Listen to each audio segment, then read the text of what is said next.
అదేనా అందరికీ నమస్కారం. సబర్మతి రిపోర్ట్ మూవీని ఇప్పుడే చూడడం జరిగింది.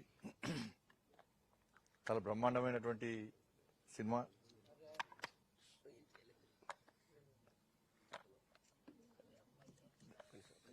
నిజంగా ఈ సినిమా తీసినటువంటి డైరెక్టర్ కానీ ప్రొడ్యూసర్ కానీ తనలో నటీనటి వాళ్ళందరికీ సిబ్బంది అందరు కూడా హృదయపూర్వక అభినందనలు. మళ్ళీ అప్పీల్ చేస్తున్నా, ఈ సినిమాను ప్రతి ఒక్కరూ, ప్రతి జాతీయవాది, ప్రతి హిందువు చూడాల్సిన సినిమా ఇది. ప్రతి ఒక్కరు చూడాల్సిన సినిమా ఇది. ఎలాంటి వివాదాలు లేకుండా, వివాదాస్పద వ్యాఖ్యలు లేకుండా, నిజం నిప్పు లాంటిది అన్నటువంటి ఒక నానుడికి ఇది నిదర్శనమే ఈ సబర్మతి రిపోర్ట్ మూవీ. ఇన్ని సంవత్సరాలు దేశాన్ని పంచే కాంగ్రెస్ పార్టీ దేశ చరిత్రనే మార్చి అర్థం పడతలేని విషయాలను జోడించి, సంబంధం లేని విషయాలను జోడించి వాస్తవ చరిత్రను తెరమరి చేసే ప్రయత్నం చేసింది కాంగ్రెస్ పార్టీ. ఆ రోజు గోధ్రాలో జరిగిన సంఘటన విషయంలో కూడా, 2002లో జరిగినటువంటి సంఘటన విషయంలో కూడా కాంగ్రెస్ పార్టీ ఒక వర్గాన్ని కొమ్ముగాస్తూ, ఒక వర్గాన్ని పెంచి పోషిస్తూ, ఒక ప్లాన్ ప్రకారం అయోధ్య నుంచి వచ్చినటువంటి కరసేవకులను హతమార్చాలని చెప్పి ఉద్దేశంతో, హత్య చేయాలనే ఉద్దేశంతో, తద్వారా ఈ దేశంలో మత విద్వేషాలు తగిలించి రాజకీయ లబ్ధి పొందాలని చూసినటువంటి కాంగ్రెస్ పార్టీ యొక్క కుట్రలను ఈ రోజు బహిర్గతమైంది ఈ సినిమా ద్వారా.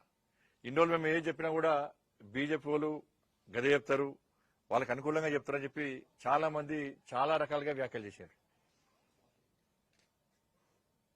ఇది వాస్తవ చరిత్ర అని చెప్పి గతం నుంచి కూడా భారతీయ జనతా పార్టీ, హిందూ సంస్థలు కానీ, జాతీయవాదులు కానీ, కొన్ని మీడియా సంస్థలు కూడా ఈ హత్యాకాండ జరిగింది ప్లాన్ ప్రకారం జరిగిన హత్య, కరసేవకులను హతమార్చడమే ఈ హత్య అని చెప్పి, ఈ సంఘటన అని చెప్పి అనేక సందర్భాలు చెప్పినప్పుడు కూడా కాంగ్రెస్ పార్టీకి ఒక సెక్షన్ మీడియా సపోర్ట్ చేయడం, ఇంకో సెక్షన్ మీడియా వాస్తవాలను బహిర్గతం చేసే ప్రయత్నం చేయడం, ఇవన్నీ ఇన్ని రోజులు జరిగినాయి వారి.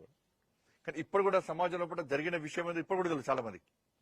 ఇప్పుడు తెలియదు, ఏదో మత విద్వేషాలు తగినాయి, 2 వర్గాల మధ్య గొడవైంది, అనుకోకుండా సంఘటన జరిగింది, లోపల గ్యాస్ స్టవ్ పెట్టుకుని అయోధ్య పోయేస్తున్నారు, అక్కడ వంట చేసుకుని వచ్చి స్టవ్ అంటే మిస్ఫైర్ అయిపోయింది, సిలిండర్ వెళ్ళిందనో, ఇంకో రకరకాలుగా ఇలా సినిమాలు చూపెట్టిన విధంగానే అనేక కట్టుకథనాలు వినిపించి ఇలా నమ్మించే ప్రయత్నం చేశారు.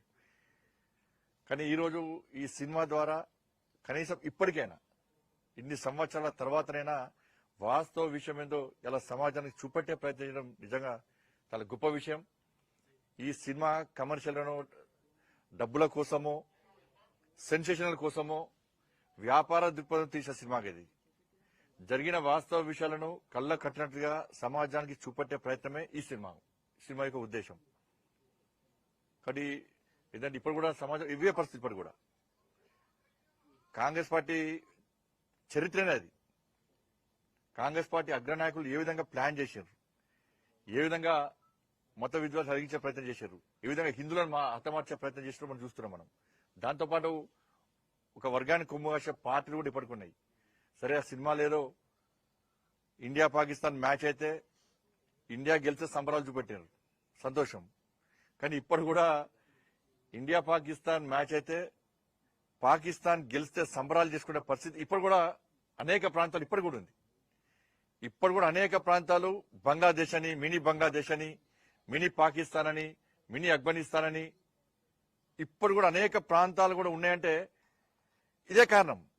రేపు రాబోయే రోజుల్లో కూడా ఇటువంటి సంఘటన జరగకూడదని లేదు. ఇప్పుడు మినీ పాకిస్తాన్ అని చెప్పి ఇండియాలో ఉందంటే, మినీ బంగ్లాదేశ్ అని ఇండియాలో ఉందంటే, ఇండియా పాకిస్తాన్ మ్యాచ్ అయితే ఇండియా గెలవద్దని కోరుకొని పాకిస్తాన్ గెలిస్తే సంబరాలు చేసుకునే పరిస్థితి ఇంకా ఉందంటే ఎవరు మారాలి ఇప్పుడు? కాబట్టి ఈ సినిమా ద్వారా అటువంటి ఆలోచనలు వచ్చినాయి. వాళ్ళ ఏ సమాజం మారాలి. జరుగుతున్న వాస్తవ విషయాలను గుర్తించాలి, సమాజం స్పందించాలి. ఆ స్పందించినప్పుడే ఈ దేశం ఒక శక్తివంతమైన దేశంగా నిర్మాణం జరుగుతుంది. కాబట్టి ఒక మంచి మూవీ ఈరోజు మాకు అందించారు. ఇలా స్పందన బాగుంది. సరే, ఇంకా చాలా మంది చూడలేకపోతున్నారు. నేను మళ్ళీ మీడియా ద్వారా అప్పీల్ చేస్తున్నా, ప్రతి ఒక్కరూ సినిమా చూడండి, సబర్మతి రిపోర్ట్ సినిమా చూడండి, వాస్తవ విషయాలు తెలుసుకోండి. కాంగ్రెస్ పార్టీ దాంతోపాటు కొన్ని పార్టీలు ఒక వర్గానికి కొమ్ముగాస్తూ హిందూ సమాజం పట్ల ఏ విధంగా కుట్రలు కుతంత్రాలతో హిందూ సమాజాన్ని నాశనం చేసే ప్రయత్నం చేస్తారో ఈ సినిమాను చూసిన తర్వాత కనీసం అర్థం చేసుకోండి.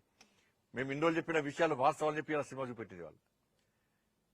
భారతీయ జనతా పార్టీ ఎప్పుడు వాస్తవాలు చెప్తుంది, అబద్దాలు చెప్పేది కాంగ్రెస్ పార్టీ. కాంగ్రెస్ పార్టీ నాయకులు చూడాలి సినిమా. ఇది కాంగ్రెస్ పార్టీ కార్యకర్తలు కూడా అప్పీల్ చేస్తారు, సినిమా చూడండి. ఈ సినిమా ప్రతి ఒక్కరూ ఈ సినిమా చూడాల్సిన విషయం, ప్రతి హిందూ సినిమా చూడాల్సిన విషయం ఇది. అంటే మరొకసారి ఆ డైరెక్టర్కు, ప్రొడ్యూసర్కు, ఆ సిబ్బందికి అందరూ కూడా, కష్టపడ్డ సిబ్బంది అందరూ కూడా హృదయపూర్వక అభినందన తెలియజేస్తూ, తెలంగాణ రాష్ట్రంలో కూడా ఈ సినిమాకు ట్యాక్స్ ఎగ్జంప్షన్ ఇవ్వాలని చెప్పి భారతీయ జనతా పార్టీ డిమాండ్ చేస్తున్నది. ఉత్తరప్రదేశ్ లో కూడా ట్యాక్స్ మినహాయించింది ఉత్తరప్రదేశ్ ప్రభుత్వం. ఈ రాష్ట్ర ప్రభుత్వం కూడా ఈ తెలంగాణ రాష్ట్రంలో విడుదలైనటువంటి ఈ సినిమాకు కూడా ట్యాక్స్ మినహాయించాలని చెప్పి భారతీయ జనతా పార్టీ డిమాండ్ చేస్తున్నది.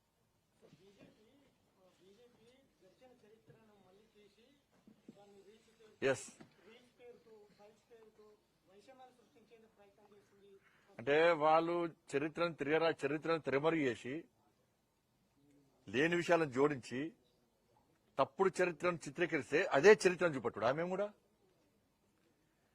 అందుకే ఇన్ని సంవత్సరాలు కాంగ్రెస్ పార్టీ చరిత్రను తిరమరుగు చేసింది.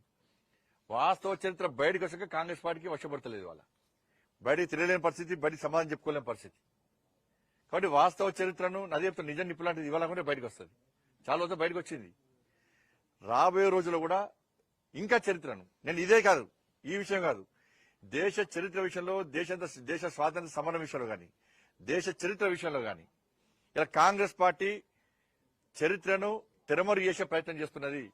ఇంకా ఇటువంటి సినిమాలు రావాలి. నిజమైన చరిత్ర ఈ దేశ ప్రజలకు తెలవాలి. తెలిసినప్పుడే వాస్తవ విషయాలు బయటకు వస్తాయి. సమాజంలో కూడా మార్పు వస్తుంది. ఒక మంచి దేశ నిర్మాణం జరుగుతుంది, మంచి సమాజ నిర్మాణం జరుగుతుంది కూడా నేను కోరుతా ఉన్నాను. ఇంకా రావాలి సినిమాలు, ఇటువంటి సినిమాలు వస్తూనే ఉండాలి. ఇంకా థ్యాంక్ యూ సినిమా